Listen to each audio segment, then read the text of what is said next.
P Diddy. Like, where do we even begin with this dude? I saw the clip of the lawyer and I'm like, you know what, bro? I have to make a video on this situation now. Last week, as I'm recording this, Diddy was arrested and had charges of cars and traffic, racketeering, and a creation of a criminal enterprise. And he also is facing several SA allegations. What was really happening at these Diddy parties? There was a lot of celebrities gassing these up. And after Diddy got arrested, the feds found 1,000 bottles of baby oil and just chilling in the crib. What could you be possibly using 1,000 bottles of that shit for? And I mean, considering what happened with Meek Mill, I think we know what the 1,000 bottles were for. And of course, since Diddy was caught with these bottles, I wouldn't be surprised that the feds were like slipping around in the Diddy house when they were raiding it. And they also found devices with a bunch of videos on it that showed what was happening at these Diddy parties. Apparently, they were having, quote, freak offs, whatever the hell that means. Before I get into that, I have to talk about what his lawyer said and, you know, what his whole explanation was to the freak offs that were happening at these parties. Okay, so first of all, this lawyer said that he was confident and he had a lot of defenses, okay? That Diddy was laser focused. He had every case covered and, you know, they were both confident that they were gonna win this case. Like, why would you even take this shit in the first place? There is mounds of evidence against him.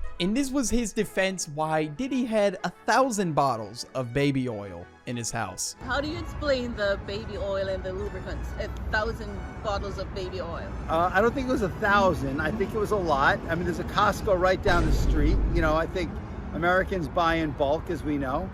And you know, this is consensual adults doing what consensual adults do, you know? Yeah, guys, there's a Costco right down the street and he just bought them in bulk. He just had to buy 1,000. You know, Diddy just needed it on standby when shit needed to get slippery. That is like the worst defense I have ever heard in my entire life. Plus, Costco just said that none of their US locations even sell baby oil to begin with. And what some people were saying went down at these parties is, one, they would have 3-day-long freak-offs. And there were people that were coerced into doing it. 2, they would record this shit on camera. And 3, Diddy would sit and watch. And this dude would just goon while watching. And apparently these were hosted in hotel rooms that were booked in advance. Like, this dude had it set up way ahead of time. You know, like every hotel got that Adam 22 chair. That was the chair he was sitting in. And the rooms were already stocked with like tons of baby oil and other shit that was used for this. There was also a shit ton of substances involved in this. And, you know, I'm gonna let Diddy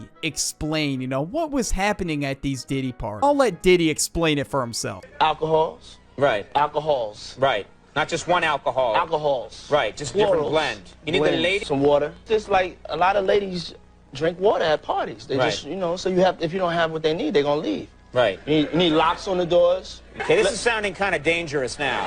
It's a little kinky, but yeah, you know, yeah. A lot of heat. A lot of heat.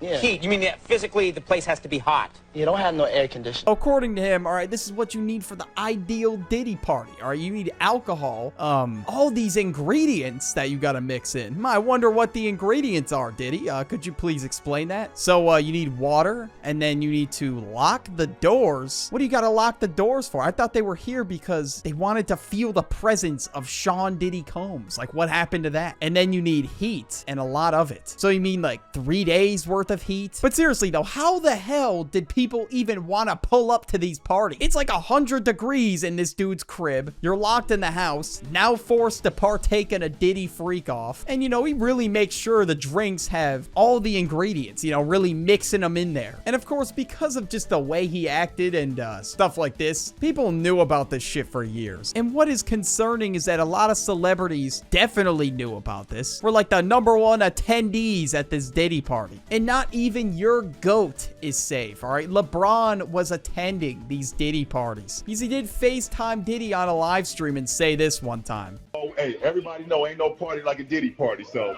Yeah, that's what's up. Yeah. Like, you know, sometimes LeBron does slip a little bit on the court, you know, it kind of makes sense now. In another clip I saw of him and Justin Bieber, it was very concerning. There was a clip of Diddy saying he was going to spend 48 hours with Justin Bieber, and they couldn't disclose what they were doing. And Diddy called it 48 Hours with Diddy. Like, that literally sounds like the title of a horror game. So check this out, yo. Justin, you ever seen the movie 48 Hours? Right now, he's having 48 hours with Diddy, him and his boy. They're having the times of their lives, like, you know, where we hanging out and what we doing. We can't really disclose. And what I've heard is that a lot of people took advantage of Justin Bieber in this industry. He was young and he was just coming up. I think he was like 15 at the time. And what it seems like is whatever happened to him, we won't really know unless he discloses it. It did permanent psychological damage to him. That's what it seems like to me. I think he cried once in an interview because somebody brought up Billie Eilish and he didn't want to see Billie Eilish get taken advantage of like he did. The music industry is a really dark place, bro. Like, it's sold to you as like this dream and oh my God, you're gonna be famous and this lifestyle is something anybody would dream of. And that's not true in the slightest. There's a lot of sick and twisted people in the music industry that will literally do anything to get what they want and take advantage of the power that they have. And it's really sad that people are being sold this dream that being famous is like the best lifestyle you could ever live. And people are also speculating that something happened with Usher as well. I mean, Diddy had legal guardianship of him, and once in an interview, he said when Usher was like 10, he would wrestle him for Frosted Flakes, like physically wrestle him for Frosted Flakes. Like, what the hell do you mean by that, bro? And that would mean Diddy was like 23, and he was talking to Kevin Hart in this interview. And you know, sometimes Kevin Hart is very unfiltered, so he had to like pull him to the side and tell him to shut up. And the first thing Kevin Hart said to him is he's not getting in the bed. Like, everybody knew he was zesty. And now, of course, Meek Mill has heavy involvement with Diddy. And I saw this clip where Meek Mill is like tooting his ass up in the pool. It's almost like he's got to cool it off from something going on with Diddy. And then Diddy said this to him. Hey, what's up, King Son? Man, you doing it, man. You deserve it, Daddy. You putting in that work. Proud of you. I love you.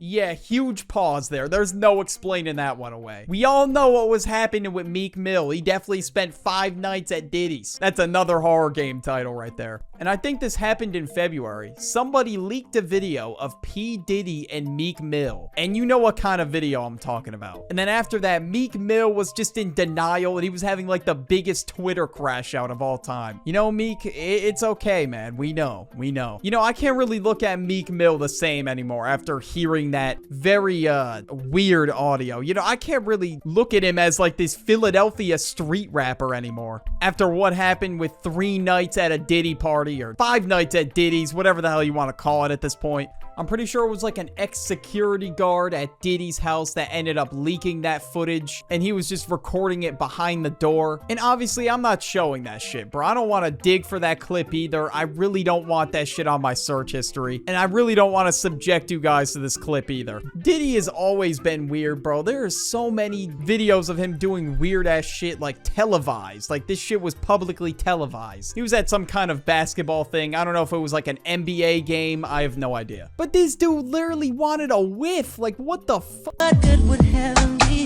if the angels came for me? I tell them no. This dude is a fucking freak, man. Holy shit. Like, he had to get up on his tippy toes all zesty and everything. And it's crazy because he's doing all this in plain sight. Like, you could only imagine what this dude is doing in private if he's willing to do this in plain sight. And on the Shannon Sharp podcast, Cat Williams said, quote unquote, Diddy wants to party, but you have to tell him no? $50 million 4 times. 4 times. Just to protect my integrity and that virgin hole I was telling you about. Right. Because P Diddy be wanting to party. And you gotta tell him no. You got to tell him no. I did. Like, what the hell is that supposed to mean? Like, this dude Diddy was just wreaking havoc for years without any consequences. I've never seen anybody as degenerate in my entire life as Diddy is. And a lot of people do this, like go to Diddy parties or whatever, just because they want to be famous and they want to continue to stay relevant. So they have to throw all their dignity away just to be more relevant. And that's how the music industry works. If you're around these people and you do this and that, they will promise to get your name out there. That's why a lot of artists don't even bother with the industry. And honestly, I don't even blame them. Like, if I was an artist, I wouldn't want shit to do with the industry. I would just want to make music. And of course, things about Drake came out this year, which made him really hated. So if you want to watch my video about that, click it on the end screen. Just do it.